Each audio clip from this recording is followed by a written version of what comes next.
We begin tonight with some new evidence. The U.S. is ramping up military operations in the Middle East. Sources now say the U.S. has increased the number of refueling planes deployed to Israel.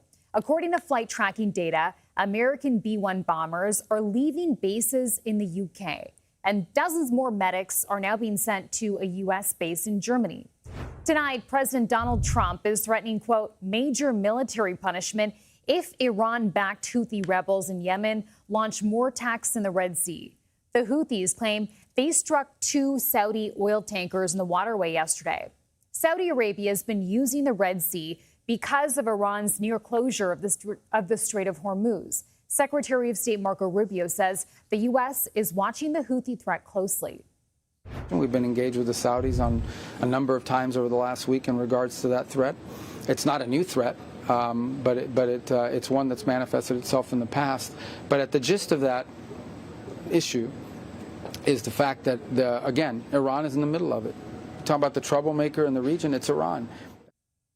And concerns about the Red Sea and the ship backlog in the Strait of Hormuz are having a ripple effect on the global economy and energy prices. In fact, today, oil prices top $100 a barrel for the first time since May.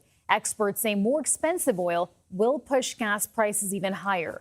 For more on this, we want to bring in CBS News politics reporter Kathryn Watson. Kathryn, so much to break down here, but let's start with this.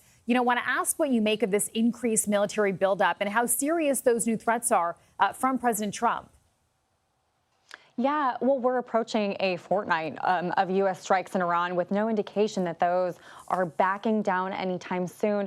President Trump is really frustrated with Tehran, and he blames Iran for the Houthi attacks and says he will in the future hold Iran accountable for any Houthi attacks. The president has also vowed, as we heard from him, to bomb Iran's bridges and power plants if it shoots at ships in the region. So at this point, Chanel, we're really seeing an escalation with the possibility of going back to a full-scale war. Okay, also want to ask you about, this new Saudi nuclear deal. I mean, this agreement was signed yesterday. Why is the president now adding a new condition today? Is that going to throw a wrench in the deal? Yeah, so the U.S. and Saudi Arabia announced this deal yesterday for a civilian nuclear program that U.S. companies would help develop on Saudi soil. We're talking for things Saudi energy needs like AI data centers to make oil sales.